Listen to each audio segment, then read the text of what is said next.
के लगभग 11 बज चुके थे। शहर के पुराने बाजार की लाइटें आधी बुझ चुकी थीं और हवा में धूल और ठंडक का अजीब मिश्रण घुला था।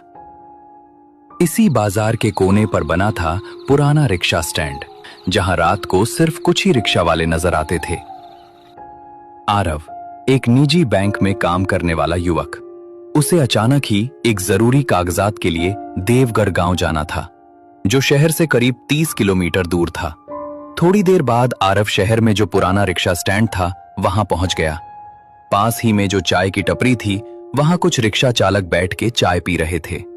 तभी आरव ने उन रिक्शा चालकों से कहा, भैया कोई मुझे देवगढ़ छोड़ देगा क्या? मुझे जल्दी से जल्दी देवगढ़ गांव पहुंचना है, तो क्या आप लोगों में से कोई मुझे रिक्शा से देवगढ़ गांव छोड़ देगा? तभी एक रिक्शा चालक आरव से कहता है, क्या बोल रहे हो बेटा? देवगढ़? तुम क्या पागल हो गए हो क्या? रात के लगभग 11 बज चुके हैं और इतनी रात को तुमको देवगढ़ जाना है? माफ करना बेटा, लेकिन हम लोगों में से कोई भी तुमको इस समय देवगढ़ नहीं छोड़ सकता। हाँ बेटा, इस समय तुम देवगढ़ जाने का तो भूल ही जाओ। अब तुम यहाँ से घर लौट जाओ और कल सवेरे देवगढ़ चले जाना। लेकिन भैया मुझे तो किसी भी हालत में देवगढ़ अभी जाना है। तो बेटा, यहाँ तुमको किसी का भी रिक्शा इस समय देवगढ़ जाने को नहीं मिलेगा। अगर तुमको देवगढ़ जाना ही है तो तुमको चलकर ही जाना होगा। हम लोगों में से तुमको देवगढ़ तो कोई छोड़ने वाला नहीं है। तभी अचानक पीछे से एक रिक्शा चालक अपना रिक्शा लेके आने लगता है। जैसे ही रिक्शा उस चाय के टपरी के पास रुक जाती है, तभी आरव उस रिक्शा चालक से कहता है, भैया मुझे देवगढ़ जाना है, क्या आप मुझे आपके रिक्शा से देवगढ़ गांव तक छोड़ दोगे? मुझे अर्जेंट देवगढ़ जाना है। बेटा, इस वक्त देवगढ़ ये तो नहीं हो सकता। रात में देवगढ़ पहुंचना ठीक नहीं बेटा। क्या हुआ भैया, देवगढ़ गांव क्यों नहीं जा सकते?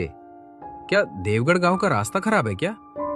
बेटा, रास्ता खराब नहीं है, तुम्हारा वक्त खराब है। देवगढ़ जाना रात में अच्छा नहीं माना जाता। तुम चाहो तो आगे जुनैदपुर कस्बे में उतर जाओ। वहां तुम्हें छोटे छोटे ठहरने के कमरे मिल जाएंगे। सुबह होते ही देवगढ़ चले जाना। आरव को उस ऑटो वाले की बात अजीब लगी, पर आरव को मजबूरी थी। उसे आज ही काम निपटाकर शहर वापस लौटना था। नहीं भैया, मुझे देवगढ़ तो आज ही पहुंचना है। आप पैसा थोड़ा ज्यादा लो, लेकिन मुझे देवगढ़ अभी पहुंचा दो। ठीक है बेटा, मैं तुमको देवगढ़ अभी पहुंचा देता हूं, लेकिन मेरी बात याद रखना, रात के कुछ रास्ते इंसानों के लिए नहीं होते। आरव उसकी बातों को अंधविश्वास समझकर चुप बैठ गया और रिक्शा में बैठ गया। रिक्शा धीरे धीरे खाली, सुनसान, अंधेरी सड़कों से गुजरने लगी। हवा में अजीब खामोशी थी। कुत्ते भी आज कम भौंक रहे थे। रास्ते से अजीब तरह से आवाजें सुनाई दे रही थीं। बेटा, तुम अकेले इतनी रात को देवगढ़ क्यों जा रहे हो? तुमको पता नहीं बेटा, देवगढ़ में इतनी रात को कोई इंसान जाता नहीं। मुझको रिक्शा चलाते हुए आज 15 साल हो रहे हैं, लेकिन मैंने मेरे जिंदगी में पहला इंसान देखा जो इतनी रात को अकेला देवगढ़ गांव जा रहा है। भैया, मुझे ये समझ नहीं आ रहा है कि देवगढ़ जाने के लिए कोई भी रिक्शा वाला तैयार क्यों नहीं होता। ऐसा क्या है उस देवगढ़ गांव में? बेटा, वो तो मुझे भी पता नहीं कि देवगढ़ में क्या है, लेकिन लोग कहते हैं कि रात को देवगढ़ गांव जाना मौत को दावत देने जैसा है। करीब आधे घंटे के बाद रिक्शा जुनैदपुर पहुंच गया। रिक्शा रुक जाता है। बेटा, मैं आखिरी बार तुमको कह रहा हूं, यहीं जुनैदपुर उतर जाओ। यहाँ तुमको सामने ही 500 मीटर दूर ही एक छोटा सा कस्बा मिल जाएगा। वहां तुमको रात भर रहने के लिए कमरा मिल जाएगा और सुबह तुम देवगढ़ निकल जाना। नहीं भैया, मुझे अभी देवगढ़ पहुंचना है। आप मुझे अभी देवगढ़ गांव छोड़ दीजिए। आप मेरी चिंता मत कीजिए। ठीक है बेटा, लेकिन आगे जंगल वाला रास्ता पड़ेगा। मैं देवगढ़ गांव के दरवाजे तक नहीं जाऊंगा, वहां से तुमको चलकर ही जाना होगा। ठीक है भैया, मुझे देवगढ़ गांव के पास तक छोड़ दो, मैं वहां से चलकर चला जाऊंगा। कुछ देर बाद रिक्शा सुनसान कच्चे रास्ते पर पहुंच गया। रास्ता इतना डरावना था कि उस रास्ते से कोई भी गाड़ी या इंसान दिखाई नहीं दे रहा था। रात के ठीक 12 बज चुके थे। इधर उधर से उल्लुओं की, जंगली जानवरों की आवाजें आ रही थीं। ऐसा लग रहा था कि रिक्शा के आगे कोई उनको बुला रहा हो। थोड़ी ही देर बाद रिक्शा देवगढ़ गांव के नजदीक पहुंच जाता है। बस बेटा, मैं इससे आगे नहीं जा सकता। यहां से देवगढ़ गांव पास में ही है, आधा किलोमीटर। भगवान तुम्हारा भला करे बेटा, तुम अच्छे से देवगढ़ गांव पहुंच जाओ। रिक्शा वाले ने तुरंत अपना रिक्शा घुमाया और वापस लौटने लगा। आरव उसे आवाज देता रहा, पर उसने पीछे मुड़कर नहीं देखा।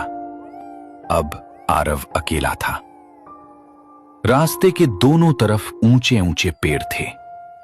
हवा उनकी शाखाओं को हिलाकर एक भयानक फुसफुसाहट पैदा कर रही थी। आरव ने अपना बैग ठीक किया और आगे बढ़ा। कुछ कदम चलने पर उसे एक टूटी चाय की दुकान दिखी। दुकान बिल्कुल सुनसान थी। उस दुकान के पास कोई नहीं था, सिर्फ एक लालटेन के और एक लकड़ी का बेंच था। थकावट से टूट चुका आरव उसी पर लेट गया। करीब 20 मिनट बाद आरव को किसी के चलने की आवाज आई। आरव चौकन्ना होकर खड़ा हो गया। तभी सामने से एक लंबा, दुबला, पतला आदमी, काले कपड़े, कंधे पर फटा कंबल धीरे धीरे आगे आ रहा था। भैया रुकिए, क्या आप देवगढ़ जा रहे हो? क्या हुआ? तुम मुझे ऐसा क्यों बोल रहे हो?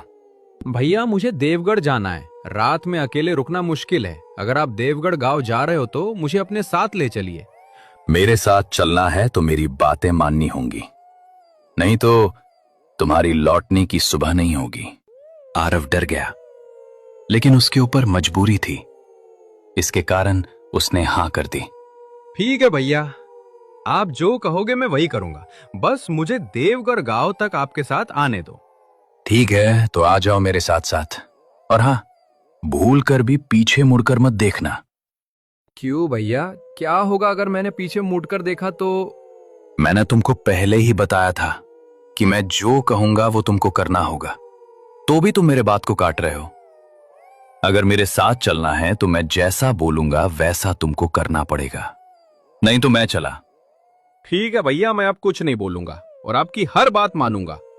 तभी आरव और वो आदमी रास्ते से आगे बढ़ते गए। कुछ ही दूर जाने के बाद चलते चलते आदमी बोला, अगर तुमको पीछे से कोई पुकारे तो भी मुड़कर मत देखना। इस रास्ते की आवाजें इंसानों की नहीं होती। ये सुन के आरव के रोंगटे खड़े हो गए। वो डर जाता है, लेकिन उसको देवगढ़ गांव किसी भी हालात में पहुंचना था, इसीलिए वो उस आदमी के साथ आगे बढ़ता गया। कुछ देर बाद पीछे से एक लड़की के रोने की आवाज आई। भैया, लगता है कोई बच्ची रो रही है, लेकिन इतनी रात को इस समय कौन बच्ची रो रही है? चुप कर बेटा, बोलो मत। ये किसी बच्ची की या किसी इंसान की आवाज नहीं है। ये वो चीजें हैं जो रात में नए शिकार ढूंढती हैं। बस तुम पीछे मत देखना। ये सुन के आरव खामोश हो जाता है। तभी अचानक आरव को जैसे किसी ने पकड़ लिया हो। उसके पैर आगे ही नहीं बढ़ पा रहे थे। भैया, मैं आगे ही नहीं बढ़ पा रहा हूं। ऐसा लगता है कि मुझे किसी ने पकड़ लिया हो। मुझे तो बहुत डर लग रहा है। बेटा, तुम जैसे खड़े हो वैसे ही खड़े रहो। तुमको किसी ने पकड़ लिया है। तुम्हारा हाथ आगे बढ़ाओ, मैं तुमको खींच लेता हूं। उसके बाद आरव ने कांपते हाथ आगे बढ़ाए। तभी उस आदमी ने आरव को अपनी ओर खींच लिया। अगर मैंने तुम्हारा हाथ खिंचाना होता तो तुम इसी अंधेरे में खो जाते, हमेशा के लिए। कुछ आगे पहुंचते ही आरव उस आदमी से बोला, भैया, अब मुझे मेरे पैरों का बोझ कम लग रहा है। अगर आज आप नहीं होते तो मैं आज उसी अंधेरे में कहीं गुम हो जाता। आपके वजह से आज मेरी जान बची। बेटा, तुम अभी अभी मौत के मुंह से बचे हो। अब तुम सुरक्षित हो। अब हम गांव में आ गए हैं। अब तुमको डरने की कोई जरूरत नहीं है। कुछ ही मिनट बाद दोनों गांव की पहली बस्ती तक पहुंच गए। थोड़ी देर बाद वो आदमी आरव को अपने मिट्टी के बने घर में ले आया। सुनो जी, आज फिर रात में आप उस भयानक डरावने रास्ते पे निकल गए थे। मैंने आपको कितनी बार कहा है कि रात को उस रास्ते से मत आया करो, लेकिन आप मेरी बात सुनते कहाँ हो? अरे वो विमला, डरता नहीं मैं किसी से। और इस शहर वाले लड़के को आज मैंने भूत के चंगुल से बचा कर लाया हूं। और तुम कह रही हो कि इतनी रात को बाहर क्यों जाते हो? क्या इस गांव वाले रात को बाहर नहीं जाते? नहीं बेटा, इस गांव के लोग रात को कभी बाहर नहीं निकलते।